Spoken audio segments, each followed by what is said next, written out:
सही बुखारी किताब इल्म के बयान में हदीस नंबर 107। मैंने कभी अब से रसूल अल्लाह की अहादीस नहीं सुने। मैंने आपको ये भी फरमाते हुए सुना है कि जो शख्स मुझ पर झूठ बांधेगा वो अपना ठिकाना जहन्नम में बना ले। हदीस नंबर 108। मुझे बहुत सी हदीसें बयान करने से ये बात रोकती है कि नबी ने फरमाया कि जो शख्स मुझ पर जानबूझकर झूठ बांधे तो वो अपना ठिकाना जहन्नम में बना ले। हदीस नंबर 109।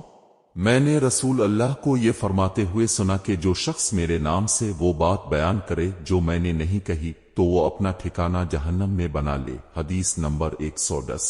वो रसूल अल्लाह से कि अपनी औलाद का मेरे नाम के ऊपर नाम रखो मगर मेरी कुनियत इख्तियार न करो, और जिस शख्स ने मुझे ख्वाब में देखा तो बिलाशुबा उसने मुझे देखा, क्योंकि शैतान मेरी सूरत में नहीं आ सकता। और जो शख्स मुझ पर जानबूझकर झूठ बोले वो दोज़ख में अपना ठिकाना तलाश करे।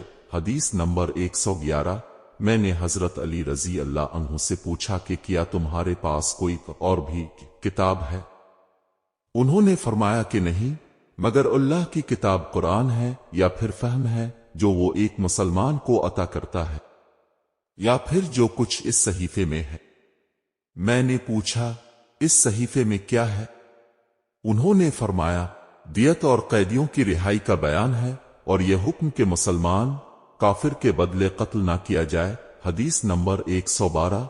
कबीला खज़ा अलैहिस्सलाम के किसी शख्स ने बन्नू लैस के किसी आदमी को अपने किसी मकतूल के बदले में मार दिया था। ये फतह मक्का वाले साल की बात है। रसूल अल्लाह को यह खबर दी गई। आपने अपनी ऊंटनी पर सवार होकर खुतबा पढ़ा और फरमाया कि अल्लाह ने मक्का से कत्ला हाथी को रोक लिया। इमाम बुखारी रहमाहुल्लाह फरमाते हैं, इस लफ्ज को शक के साथ समझो। ऐसा ही अबू नईम वगैरह ने अल-कत्ल और अल-फेल कहा है। उनके अलावा दूसरे लोग अल-फेल कहते हैं। फिर रसूल अल्लाह ने फरमाया कि अल्लाह ने उन पर अपने रसूल और मुसलमान को गालिब कर दिया, और समझ लो कि वो मक्का किसी के लिए हलाल नहीं हुआ, ना मुझसे पहले और ना आइंदा कभी होगा, और मेरे लिए भी सिर्फ दिन के थोड़े से हिस्सा के लिए हलाल कर दिया गया था। सुन लो कि वो इस वक्त हराम है, ना इसका कोई कांटा तोड़ा जाए, ना उसके दरख्त काटे जाएं, और उसकी गिरी पड़ी चीजें भी वही उठाए जिसका मंशा ये हो कि वो इस शय का तारुफ करा देगा। तो अगर कोई शख्स मारा जाए तो इसके अजीजों को इख्तियार है दो बातों का, आदियत ले आ बदला।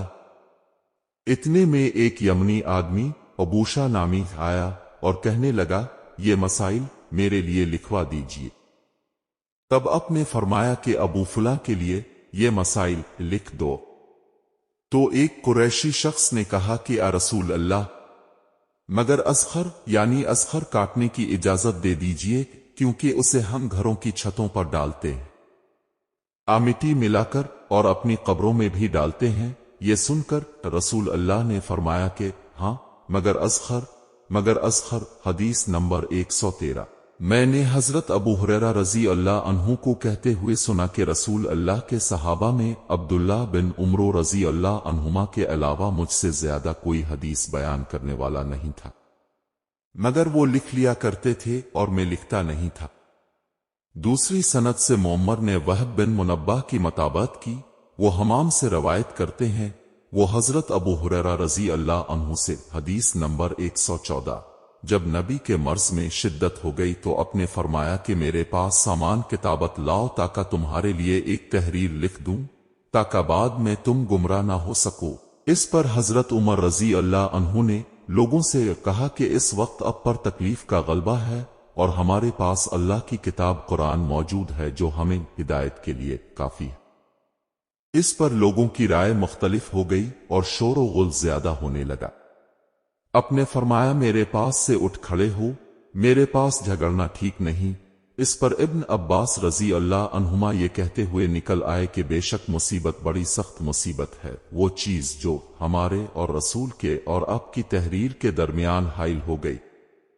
दोस्तों, अगर वीडियो अच्छी लगी हो तो वीडियो को लाइक और चैनल को सब्सक्राइब कर देना। मिलते हैं अगली वीडियो में, तब तक के लिए अपना ख्याल रखिएगा। अल्लाह हाफिज।